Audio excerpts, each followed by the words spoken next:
এই রাজনীতিবিদ শুয়োরের বাচ্চাদের যদি মিনিমাম কমন সেন্স থাকতো তাহলে প্রথমে এসে এই দেশে পিলখানার বিচার চাইতো। নুরু আপনারা চিনেও না মনে হয়, এই এই যে জীবনে কোনোদিন কথাও বলেন নাই। ফারাবি বের হয়েছে, গত সপ্তাহে বের হয়েছে। ফারাবির কাছে যা জিজ্ঞেস করেন নুরু জীবনে কোনোদিন 2 টাকা দিয়ে সাহায্য করেছে কিনা। আজকে সে আমাদেরকে বলে আমরা এখানে কাজ করে খাই, আমরা এখানে লেবার। এটা নিয়ে সে প্রশ্ন তুলে, আরে নুরু তোর পেটে পাড়া দিলে আমার আমার পাঠানো টাকা এখনো পর্যন্ত তোর পেটের ভেতরে আছে। আমি একা না, এইখানে হাজার হাজার আমেরিকানরা তোর টাকা পাঠিয়েছে। তুই তো, আমাদের কষ্ট নাই তো, আমরা সারা জীবন টাকা পাঠায় তোর এই করতাম। এখন এসে আপনি সুশীল সেজে গেলেন, মব সৃষ্টিকারীদের বিরুদ্ধে কথা বলেন, আমাদেরকে মব সৃষ্টিকারী বানায়, এভাবে করেছেন। এখন আমরা তো ভাই, আমি ইলিয়াস হুসাইন, আমি তো ভাই কোনো কোম্পানিতে যাইনি, কোনো কোম্পানির ওরে রাখেন ওরে ছাড়েন এগুলি বলিনি। যে আওয়ামী লীগ করেছে আমরা তার পক্ষে, তার বিপক্ষে দাঁড়িয়েছি। আপনারা যদি আমাদের কথা শুনতেন, আমরা সেনাবাহিনীর এই সেনাপ্রধানের বিরুদ্ধে কথা বলি নাই। সেনাপ্রধান যে কথা শোনে না, ডিজিএফআই যে এগুলো করে, এগুলো আমরা বলি নাই। আপনারা তখন বলেছেন, এই নুরু বলেছে আমি নাকি দেশে বিশৃঙ্খলা, আমি আর পিনাকি দেশের বিশৃঙ্খলা তৈরি করতে চাই, তাই নাকি নুরুল হক নুরু? এখন যদি সেনাবাহিনী, আপনারা এত পীড়িতের লোক এখন মারছে, সেই সেনাবাহিনী আমরা বলেছি তো সেনাবাহিনী ঠিক করতে, করেন নাই তো আপনারা। এটা আপনাদের ফসল। একইভাবে প্রতিটা জায়গায় এখনো পর্যন্ত যেভাবে আওয়ামী লীগের লোকজনকে, বিএনপি জামাত তাদের মতো এত মানবিক আমি এই দুনিয়ায় দেখিনি। আরে ভাই, আওয়ামী লীগ পালিয়েছে, আওয়ামী লীগের যা ফেলে গিয়েছে এগুলি আপনি এগুলির দাবিদার। তারা এই দেশের জনগণের টাকা পয়সা কামিয়ে এই সম্পদ অর্জন করেছে, এটা গনিমতের মাল। এই মাল আপনি খান, যেমনে পারেন খান, আমার কোনো সমস্যা নাই। সে আওয়ামী লীগকে তারা আবার পুনর্বাসন করে। একজন বিদেশে, আমেরিকা, এই ইন্ডিয়াতে বসে আছে, তার ব্যবসায়ী, 2 দিন আগে ইয়েতে মিরপুরে শুনলাম, তার ব্যবসা এখন আরেকজন দেখভাল করেন, বিএনপির এক নেতা। কেন ভাই? তার ব্যবসা, আপনার পুরো ব্যবসা নিয়ে নেন, আপনারা না করেনই তো কেউ, আপনি তাদেরকে বাঁচাচ্ছেন। এইভাবে সারা দেশে আওয়ামী লীগকে বিএনপি জামাত, এই গণ অধিকার পরিষদ, এনসিপি সবাই পুনর্বাসন করছে। যদি নাকি এই রাজনীতিবিদ শুয়োরের বাচ্চাদের যদি মিনিমাম কমন সেন্স থাকতো তাহলে প্রথমে এসে এই দেশে পিলখানার বিচার চাইতো। একটা শুয়োরের বাচ্চা, কোনো শুয়োরের বাচ্চা দেখেন, কোনো যেই কটা রাজনীতি করে, কোনো শুয়োরের বাচ্চা যদি দেখেন আপনি কেউ এই করে আপনার এর বিরুদ্ধে পক্ষে কথা বলেছে, কেউ বলে নাই বিডিআরের পক্ষে। বিডিআরের মানুষগুলো এখনো পর্যন্ত, ভাই গত সপ্তাহের কথা বলি, একজন বিডিআর সদস্য আকুতি জানিয়েছেন তার স্ত্রী গত 16 বছর ছিল এইভাবে, এই 5 তারিখের পরে স্বপ্ন দেখেছে তার স্বামী ফিরে আসবে। 1 বছর হয়ে গেছে, ফিরে আসে না, এখন সে চলে যাবে। সে বলে না, আমি আর তোমার জন্য অপেক্ষা করতে পারবো না, তুমি এখন যেহেতু বের হইতে পারো না, আর জীবনে বের হইতে পারবে না। সেই লোক আকুতি জানিয়েছে, ভাই আমার স্ত্রীকে একটু বলেন আর কয়টা দিন অপেক্ষা করতে, আমি বের হয়ে যাব। আপনারা কথা বলেছেন, বিচার চান, এটা বিচার চাইতে পারেন না? এইটুক হ্যাডম যদি না থাকে তাহলে বালের রাজনীতি করার দরকারটা কি? আমি তো কিছু চাই নাই আপনাদের কাছে, এই দেশটাকে আওয়ামী মুক্ত করতে চেয়েছি, সেই জায়গায় আপনারা এখন নাই। আপনার সাথে আমি এক হব কেমনে?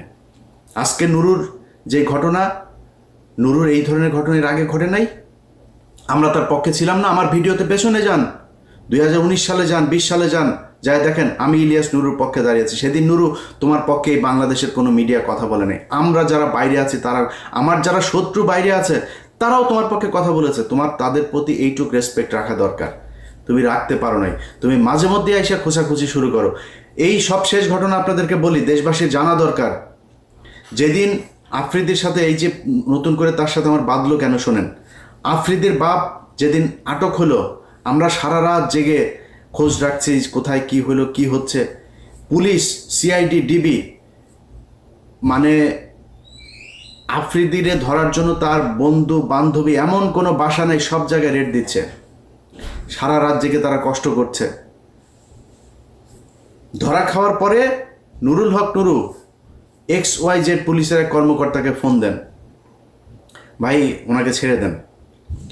সবশেষ যখন তাকে রাখা হয়, নুরু তাকে ফোন দিয়ে বলে, আপনি কি ছাড়বেন নাকি আমি ঊর্ধ্বতনকে দিয়ে আপনাকে ফোন করাবো? আমি তখন সাথে সাথে জানার পরেই তারে ফোন দিলাম। ফোন দিয়ে বললাম, এই পাঞ্চ, তুই এরা ই করছিস কেন, এরা ই করলি কিসের জন্য? এরপরে রাশেদ আমারে ফোন দেয়। রাশেদের ফোন আর ধরিনি, তার একটা মেসেজ পাঠালাম, ভয়েস মেসেজ, আপনার এই চোর বাটপার স্যাচরে বলেন যে এখানে আওয়ামী লীগের লোকজনের বাঁচাইতে। তারা এখন ন্যারেটিভ তৈরি করেছে, আফ্রিদির বাপ তারা কি যাত্রাবাড়িতে গিয়ে মেরেছে, পাড়ার পো পাড়া তোরে যে শেখ হাসিনা প্রতিটা মামলার যে 1 নম্বর আসামি, শেখ হাসিনা পিস্তল নিয়ে যায় কারো মারছে? মামলা এক্সিকিউট করে, প্ল্যানিং করে, এটা আলাদা আলাদা ধারায় তাদের ব্যাপারে শাস্তি হবে। বাংলাদেশের যত কজন আওয়ামী লীগ আছে একদম নিচের শ্রেণীর কর্মী পর্যন্ত প্রতিজন হত্যা মামলার আসামি হবে, যার দায় যতটুকু। সাংবাদিক আসামি হবে, যেই ব্যবসায়ীরা বলেছে যে শেখ হাসিনার পাশে যে 3 তারিখ পর্যন্ত তারা পাশে থাকা, তাদের বিচার হবে, হইতে হবে। যার যতটুকু প্রাপ্য সেটুকু তার বুঝাইতে হবে। এখন আপনারা একজন টাকা দিবে, নঈম নিজামের কাছ থেকে যায় প্রতি মাসে মাসে বকেয়া আনতেন, আপনি বলেন এখন আমরা 5 কোটি টাকার জন্য মাই টিভি তো দখল করতে যান, মাই টিভির মালিকরে ধরাইতে গেছি। এরপরে তার সাথীর ছেলেরে ধরা হইল। সাথীর ছেলেরে ধরানোর পরে এই যে নুরুর সাথে আমার যে ফোনে যে বাকবিতণ্ডা হচ্ছে না, আমি কিন্তু পাবলিক করি নেই, চুপচাপ আছি। আফ্রিদি ধরার পরে সে নিজে পোস্ট করে ফেলো। সে যে পোস্ট লিখেছে সেই পোস্ট লিখতে মিনিমাম 2 ঘন্টা সময় লেগেছে। পোস্ট লিখে তারপরে সে জানান দিল যে আফ্রিদি এবং মাই টিভির পক্ষে সে। আরে বেটা, তুই আফ্রিদির খবর জানিস না? আফ্রিদি কি করেছে তুই জানিস না? আফ্রিদি গত সরকারের আমলে একটা ছবি থাকার কারণে ওই যে রাহির ব্যাপারে সে প্রশ্ন তুলেছে, রাহি ছাত্রলীগ করতো। রাহি ছাত্রলীগ যদি নাকি আফ্রিদির পায়ে ধরে যদি রাহি ছাত্রলীগ হয়, রাহি তো বলেছে আমাকে জোর করে ছাত্রলীগ করানো হয়েছে, আমাকে দল করানো হয়েছে। যদি নাও করানো হয়, সে যদি করেও থাকে, তাহলে শেখ হাসিনার পায়ে ধরে যে তুই মাপ চাইলি, শেখ হাসিনার যে তুই মা বললি, তাহলে তুই কি? অতএব হিসাব করতে হবে। নুরু ভাই, আপনি বিএনপির যাদের বিরুদ্ধেও এখন কথা বলি, তারা ভাই এই দেশে রাজনীতির জন্য, এই দেশে আওয়ামী লীগের বিরুদ্ধে কথা বলতে গিয়ে নির্যাতন সহ্য করেছে। আপনি বিএনপিরে উড়ায় ফেলতে পারবেন? বিএনপির লক্ষ লক্ষ মানুষ এই আওয়ামী লীগের বিরুদ্ধে শেষ পর্যন্ত তাদের পক্ষে আসে নাই। জামাত ইসলামের লোক তাদের পক্ষে আসে। জামাত ইসলামের আমিরের পর্যন্ত আমি ছাড়ি নাই। আমার এত সম্মানিত লোক, আমি তারা ছাড়ি নাই। সন্তোষ শর্মাকে তারা দাওয়াত দিয়েছে। আমি সেই জায়গায় যুদ্ধ করি ভাই। আমার নিয়ে এইসব চাঁদামাজি মাদামাজি এগুলি বলে লাভ নেই। আপনি যা মন চায় বলেন, চাঁদাবাজি করলে সেগুলি তো ভোগ করবো, তাহলে দেখবেন তো টুডে টুমোরো পাবেন না কোনো জায়গায়। সো আপনি মাই টিভি থেকে 5 কোটি টাকা চাঁদা আনতে গিয়েছি, তারপরে মাই টিভি অর্ধেক শেয়ার চেয়েছি। আরে বেটা, মাই টিভির শেয়ার চাইতে হয় আমার? আমি মাই টিভির শেয়ার চাও? মাই টিভির চেয়ে বড় বড় টিভির শেয়ারের জন্য আমার পিছনে ঘুরে আমি শেয়ার নেই নাই, আর তুই মাই টিভির শেয়ারের জন্য আমি পিছনে। আমি কোনো কোম্পানি, কোনো প্রতিষ্ঠান, বহু কোম্পানি প্রতিষ্ঠান আমার করার জন্য, পার্টনারশিপে নেওয়ার জন্য 5 তারিখের পর থেকে সবাই বলছে মাপ চাই, দোয়া চাই। আমি এইসব এই টাকা পয়সার এই লেনদেনে যাইতে পারবো না।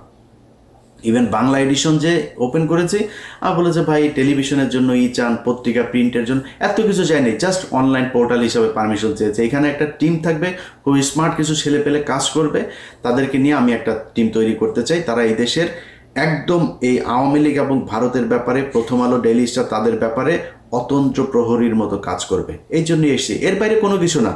আপনাদের কাছে অনুরোধ জানাই ভাই, যারা এখনো পর্যন্ত সচিবালয়, পুলিশ, প্রশাসন, সেনাবাহিনী সব জায়গায় আওয়ামী লীগের লোকজনকে টাকা পয়সা নিয়ে তারপর বসিয়ে রেখেছেন, এর বিচার আপনাদেরকে, এই নুরুর মতো, নুরু যেভাবে আঘাতপ্রাপ্ত হয়েছে এইভাবে আপনাদের কপালে ফিরে আসবে।